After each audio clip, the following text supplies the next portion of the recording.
Hi everyone. ఈ వీడియోలో మనము ప్రెసిడెన్సీ ఆఫ్ ఆపరేటర్స్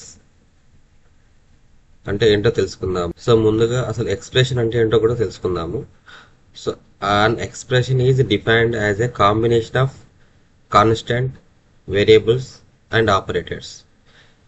ఎక్స్ప్రెషన్ అంటే ఏంటిది? ఎక్స్ప్రెషన్ అనేది ఏ విధంగా మనం డిఫైన్ చేస్తామంటే constants and variables and operators కలయికతోని మనం ఎక్స్ప్రెషన్ అనేది డిఫైన్ చేయడం జరుగుతుంది. Constant values, variables and operators కలయిక ద్వారా మనము ఎక్స్ప్రెషన్ అనేది డిఫైన్ చేయడం జరుగుతుంది. And expression always evaluate to a value. మనం ఎక్స్ప్రెషన్ ఉపయోగించి ఒక వాల్యూను పొందుతాము, ఒక వాల్యూను పొందడానికి ప్రయత్నం చేస్తాము. A value or a standalone variable is also considered as an expression, but a standalone operator is not an expression. So ఇక్కడ ఏంటి అంటే మనము ఒక స్టాండర్డ్ అంటే యూనరీ నెంబర్ ఇచ్చిన, వేరియబుల్ ఇచ్చిన ఆర్ కాంబినేషన్ ఆఫ్ స్టేట్మెంట్ ఇచ్చిన అది ఎక్స్ప్రెషన్ అవుతుంది. కానీ ఒక సింగిల్ ఆపరేటర్ ఇస్తే మాత్రం అది ఎక్స్ప్రెషన్ కాదు అని ఇక్కడ చెప్పడం జరుగుతుంది. ఆపరేటర్ అంటే ప్లస్ సింబల్ కానీ, మైనస్ సింబల్ కానీ, ఆర్థమెటిక్ సింబల్ కానీ మనము సింపుల్గా ఓన్లీ సింగిల్గా ఇచ్చామనుకోండి అది ఎక్స్ప్రెషన్ కాదు అని చెప్పడం జరుగుతుంది. సో ఇక్కడ ఎగ్జాంపుల్ చూడండి, 100 అనేది ఒక సింగిల్ వాల్యూ. సో ఇది కూడా ఒక ఎక్స్ప్రెషన్ అవుతుంది. స్టాండర్డ్ ఆపరెంట్ ఇది. సో నెంబర్ అనేది ఒక వేరియబుల్, నెంబర్ మైనస్ 20.4 ఇది ఒక స్టేట్మెంట్ అనమాట, ఇది ఒక ఎక్స్ప్రెషన్. సో ఇక్కడ 3.0 ప్లస్ 3.14 ఇది కూడా one of the expression. Next వచ్చేసి 23/3 మైనస్ 5 ఇంటూ 7 పారెంథసిస్ 14 మైనస్ 2 ఇది one of the expression. So global plus citizen ఇది వన్ ఆఫ్ ద ఎక్స్ప్రెషన్. ఈ విధంగా మనము వ్యాలిడ్ ఎక్స్ప్రెషన్స్ డిఫైన్ చేయగలము. తర్వాత నెక్స్ట్ ఏంటి? Precedence of operators. Evolution of the expression is based on precedence of operators. So మనం ఇచ్చిన ఎక్స్ప్రెషన్ అనేది మనం ఇచ్చిన ఆపరేటర్ బేసిస్ మీద ఆర్డర్ ప్రకారము అనేది ఎగ్జిక్యూట్ అవ్వడానికి అవకాశం ఉంటుంది, బేస్ చేసుకుని ఎగ్జిక్యూట్ అవుతుంది అనమాట. When an expression contains different kind of operators, precedence determine which operator should be applied first. So మన ఇచ్చిన ఎక్స్ప్రెషన్ లో ఒకటి కంటే ఎక్కువ ఆపరేటర్స్ ఉండి అవి డిఫరెంట్ గా ఉన్నాయి అనుకోండి. సో ఈ ప్రెసిడెన్స్ అనేది దేన్ని ముందుగా ఎగ్జిక్యూట్ చేయాలి అనేది తెలియజేస్తుంది. So higher precedence operator is evaluated before the lower president operator. So ఇచ్చిన ఆపరేటర్స్ లలో హయ్యర్ ప్రెసిడెన్స్ అనేది ముందుగా ఎగ్జిక్యూట్ అవుతుంది లోయర్ ప్రెసిడెన్స్ కంటే. Most of the operators study till now are binary operators. ఇప్పటి వరకు మనం పైన చూసిన అన్ని కూడా బైనరీ ఆపరేటర్స్ అండి. బైనరీ ఆపరేటర్స్ అంటే రెండు ఆపరెంట్స్ ఉంటాయి. ఆపరేటర్ కి లెఫ్ట్ అండ్ రైట్ సైడ్ రెండు ఆపరెంట్స్ ఉంటాయి, వాటిని బైనరీ ఆపరేటర్స్ అంటారు. Binary operators are operators with 2 operands. The unary operators need only 1 operand. Unary operator మాత్రం ఒకటే ఆపరెంట్ ఉంటుంది. And they have a higher precedence then the binary operator. Unary precedence అనేది binary precedence కంటే ఎక్కువ value కలిగి ఉంటుంది, higher order precedence కలిగి ఉంటుంది అనమాట. The minus as well as plus operator can act as both unary and binary operator, but not is a unary logical operator. So ఇక్కడ order of precedence సంబంధించింది ఒక టేబుల్ ఇక్కడ చూపించడం జరుగుతుందండి. ఆర్డర్ ఆఫ్ ప్రెసిడెన్స్ సంబంధించింది ఒక టేబుల్. సో ఇందులో first asterisk symbols ఉన్నాయి కదా. ఆర్డర్ ఆఫ్ ప్రెసిడెన్స్ ఏంటి? మనం ఇచ్చిన ఎక్స్ప్రెషన్స్లలో ఆస్ట్రిక్ సింబల్స్ ఉంటే ఆస్ట్రిక్ ఎక్స్పోనెన్షియల్ సింబల్స్ అంటాము, raise to the power. So ఇది ఫస్ట్ ఎగ్జిక్యూట్ అవుతుంది. దాని తర్వాత టైల్డ్, తర్వాత ప్లస్ ఆర్ మైనస్,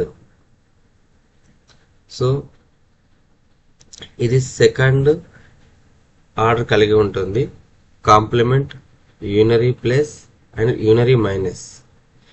అంటే ఇక్కడ యూనరీ ప్లస్ అంటే ఇది మనం ప్లస్ అనేది నార్మల్గా బైనరీ కోసం ఇచ్చింది కాకుండా యూనరీ ప్లస్ కానీ యూనరీ మైనస్ కానీ ఉంటే ఇది ఎగ్జిక్యూట్ చేయడం జరుగుతుంది. Next multiplication, division and modular and floor division. So ఇవి థర్డ్ ప్రెసిడెన్సీ కలిగి ఉంటాయి. ఫోర్త్ వన్ వచ్చేసి ప్లస్ మైనస్ అంటే అడిషన్, సబ్ట్రాక్షన్. అంటే ఇది బైనరీ ప్రెసిడెన్సీ, బైనరీ ఆపరేటర్ సంబంధించిందండి. నెక్స్ట్ వచ్చేసి relational comparison operators, less than or equal to, less than, greater than, greater than or equal to, not equal to. తర్వాత assignment operators, equal, modular or equal, division or equal, floor division or equal, subtract or equal, addition or equal, multiplication or equal and exponential or equal. Next వచ్చేసి identity operators, is not. తర్వాత membership operators, in, not in. తర్వాత logical operators, not and, of, or. So ఇది మొత్తం మనకు order of precedence అండి. ఇందులో note ఒకటి ఏంటంటే parentheses can be used to override the precedence of operators. The expression within the parenthesis is evaluated first. మనం ఇచ్చిన ఎక్స్ప్రెషన్స్లలో ముందు పారెంథసిస్ ఉన్నాయనుకోండి, ఆ పారెంథసిస్ అనేది ముందు ఎగ్జిక్యూట్ అవుతుంది. అందులో ఉన్న వాల్యూస్ అనేది సమ్ అయితే సమ్, మల్టిప్లికేషన్ ఆర్ డివిజన్ అయితే డివిజన్ అది పర్ఫామ్ చేసిన తర్వాత నెక్స్ట్ ఆర్డర్ ఆఫ్ ప్రెసిడెన్స్ అనేది ప్రొసీడ్ అవుతుంది. For operators with equal precedence the expression is evaluated from left to right. అంటే మనం ఇచ్చిన ఎక్స్ప్రెషన్లలో ఈక్వల్ ప్రెసిడెన్స్ కలిగిన ఆపరేటర్స్ ఉన్నాయనుకోండి, అప్పుడు ఏ విధంగా ఎగ్జిక్యూట్ అవుతుంది? సో వాల్యూస్ అనేది లెఫ్ట్ టు రైట్ అనేది ఆర్డర్ ఫాలో అయ్యి ఎక్స్ప్రెషన్ ఎవాల్యుయేట్ చేస్తుంది. ఎగ్జాంపుల్ వచ్చేసి ఇక్కడ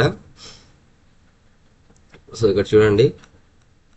సో 20 ప్లస్ 30 ఇంటూ 40. సో ఇందులో ఫస్ట్ ప్రెసిడెన్స్ ఏంటి? ఇచ్చిన ప్లస్ సింబల్ ఉంది, మల్టిప్లికేషన్ సింబల్ ఉంది.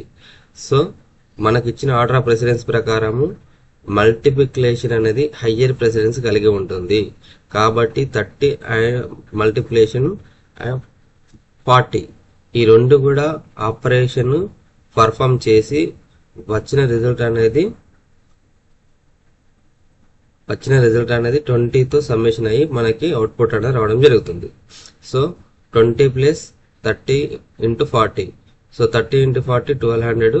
So 20 plus 1200 1220. సో ఇది మనకి ఆర్డర్ ఆఫ్ ప్రెసిడెన్స్ అండి. నెక్స్ట్ వచ్చేసి సో ఆల్రెడీ ఇక్కడ నెక్స్ట్ వచ్చేసి రెండు ఈక్వల్ ప్రెసిడెన్స్ ఉంటాయి అన్నా కదా, 20 మైనస్ 30 ప్లస్ 40. సో ఇవి మైనస్ అండ్ ప్లస్ ఈ రెండు సింబల్స్ కూడా ఈక్వల్ ప్రెసిడెన్సీ కలిగిన సింబల్స్ అన్నట్టు. సో ఈ టైంలో ఏం చేస్తుంది? Left to right. So left to right అంటే 20 మైనస్ 30 ఇక్కడ మైనస్ 10 అవుతుంది, ప్లస్ 10 ఉంది కదా. సో మైనస్ 10 ప్లస్ 40 అంటే 30. సో మనకు మైనస్ 10 రిజల్ట్ అనేది 30 వస్తుంది. ఈ విధంగా ఆర్డర్ ఆఫ్ ప్రెసిడెన్సీ ఫాలో అయ్యి పైథాన్ మనకు కావాల్సిన అవుట్పుట్ అనేది జనరేట్ చేయడం జరుగుతుంది అనమాట. సో ఈ విధంగా జనరేట్ చేస్తుంది. సో నెక్స్ట్ ఎగ్జాంపుల్ ఏంటి? How will Python evaluate the following expressions. So already మనం ఇప్పుడు చెప్పుకున్నాము. పారెంథసిస్ ఇక్కడ ఏంటి? ఇచ్చిన ఎక్స్ప్రెషన్లోనే 20 ప్లస్ 30 ఇవి రెండు పారెంథసిస్లో ఉన్నాయి అండ్ ఇంటూ 40 అని అడగడం జరిగింది. సో ఫస్ట్ ఈ పారెంథసిస్లో ఉన్న ఏవైతే ఉన్నాయో ఎక్స్ప్రెషన్ ఇది ఎగ్జిక్యూట్ చేస్తుంది. 20 ప్లస్ 30 50 అవుతుంది. 50 ప్లస్ 40. సో 50 ప్లస్ 40 ఎంతైతే రిజల్ట్ వస్తుందో అది మనకి జనరేట్ చేస్తుంది. సో కావాలంటే చూడండి 20 ప్లస్ 30 ఇంటూ 40 ఎగ్జిక్యూట్ చేస్తే మనకి 2000 వచ్చింది. So next how will following expression be evaluated in Python. 15.0/4 plus 8 plus 3.0. So ఈ ఎక్స్ప్రెషన్స్లలో ముందు parenthesis లో ఉన్న వాల్యూ ఏదైతే ఉందో అది మనకి ఎవాల్యుయేట్ చేయడం జరుగుతుంది. సో 8+3 అంటే మనకి 11 అన్నట్టు. సో 11 అక్కడ వస్తుంది. 11 వచ్చిన తర్వాత మనకి 15.0/4. సో ఇది మళ్ళీ మనకి ఎగ్జిక్యూట్ చేయడం జరుగుతుంది. సో 15.40 అంటే 3.75 మనకి 11 మొత్తం 14.75 అనేది అవుట్పుట్ అంటే రావడం జరిగింది. కావాలంటే ఇక్కడ ఎక్స్ప్రెషన్ చూడండి. 15.0/4 ప్లస్ 8 ప్లస్ 3.0. సో మొత్తం 14.75. ఈ విధంగా ఆర్డర్ ఆఫ్ ప్రెసిడెన్సీ ఫాలో అవుతూ మనకు కావాల్సిన అవుట్పుట్ అని పొందవచ్చు అండి మనము. Next statement.